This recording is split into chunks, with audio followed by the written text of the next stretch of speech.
खारपुर का अफ़सोसनाक ख़बर अवां इंतहाई अफ़सोसनाक वाक़ियो पेश आयो है। ॻोठ वॾा सिमंग में अवांखे आगाह कयूं। घर अंदर संदूक जे अंदर 3 मासूम ॿारनि जा लाश हथ आया आहिनि। पोइ हिते शाहनवाज़ शेख जे घर मां 4 वरियनि जे महनाज़, 5 वरियनि जे मदद अली ऐं 10 वरियनि जे आरिफ अली शेख जा लाश मिलिया आहिनि।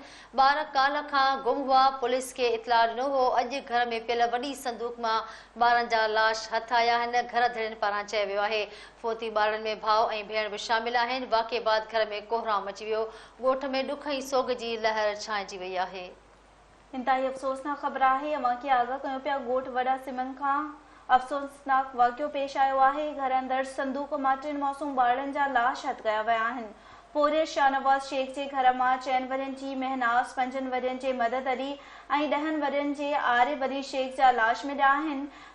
काल्ह खां गुम हुआ। पुलिस खे इतला ॾिनो हो। अॼु घर में पयल वॾी संदूक मां ॿारनि जा लाश हथ कया विया आहिनि। घर धड़ियुनि पारां इहो चयो वियो आहे।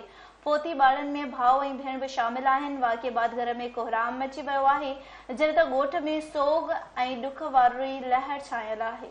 इंतहाई ॾुख ईंदड़ अफ़सोसनाक वाक़ियो पेश आयो आहे। खैरपुर जो ॻोठ वॾा सिमंग में घर अंदरां संदूक मां 3 मासूम ॿारनि जा लाश हथ आया आहिनि। पोइ हिते शाहनवाज़ शेख जे घर मां 4 वरियनि जी महनाज़, 5 वरियनि जे मदद अली ऐं 10 वरियनि जे आरिफ अली शेख जा लाश मिलिया आहिनि।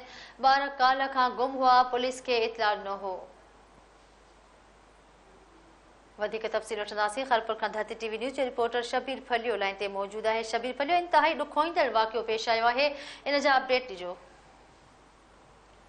थाने जी हद आहे। ॻोठ वॾा सिमंग में पोरिये शाहनवाज़ शेख जे घर मां 3 मासूम ॿारनि जा जेके लाश हथ आया आहिनि ऐं कल्ह खां ई जेके ॿार गुम हुआ। पुलिस खे हिननि इतला बि ॾिनो हुयो, पर अॼु जेको आहे घर में रखियल वॾी पेटीअ मां 3 ॿारनि जा जेके लाश हथ आया आहिनि। फोतुनि में पोरिये शाहनवाज़ शेख जो मासूम पुटु 6 साला मदद अली, मासूम नीगरी 4 साला महनाज़ ऐं 10 साला आरिफ पुटु इरफान शेख जेके शामिल आहिनि। यादि रहे त ॼाणनि ॿारनि 2 ॾींहं अॻु जेके आहे ॻोठ सिमंग मां मुबैना ते गुम थी विया। वाक़े जी जेको आहे पुलिस जो चवणु आहे त वाक़े जी जांच करियूं पिया। असुल जेके कारण हिन महिल ते मालूम न आहिनि थी सघिया। ऐं घर में अंदरि पेटीअ मां जेके हथ आया लाशनि में जेके 3 जेके लाश आहिनि उहे पेटीअ मां ई हथ आया आहिनि। जेको घर वारस आहे उन जे ई घर मां। जी शबीर, वारसनि सां अवां ॻाल्हि ॿोल कई, उन्हनि जो छा चवणो हो त लाश केॾी महिल उन्हनि खे घर अंदरां संदूक मां हथ आया आहिनि?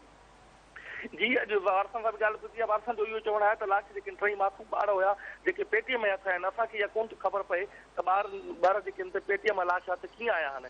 त मुबैना तौरु जेकी आहे ख़बर पए थी त ॿार जेके आहिनि या रांदि कंदे या कंहिं मसइले में जेके आहिनि पेटीअ में फासी पिया, जंहिंजे करे हुनजो ख़्वाबु साॻियुनि सबबु इहो वाक़ियो पेश आयो आहे।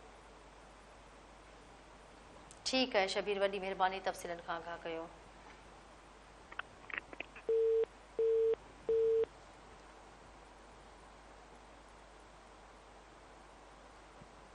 खैरपुर ॻोठ वॾा सिमंग में अफ़सोसनाक वाक़ियो पेश आयो आहे। घर अंदर संदूक मां 3 मासूम ॿारनि जा लाश हथ कया विया आहिनि। बिल्कुलु नासिन, इंतहाई अफ़सोसनाक वाक़ियो पेश आया है। खैरपुर जे ॻोठ वॾा सिमंग में 4 मासूम ॿारनि जा लाश घर अंदर संदूक मां हथ आया आहिनि। फोती ॿारनि में भाउ भेण बि शामिल आहिनि। वाक़े बाद घर में कोहराम मची वियो आहे। जॾहिं त ॻोठ में ॾुख ऐं सोग वारी लहर पकेड़ियल आहे।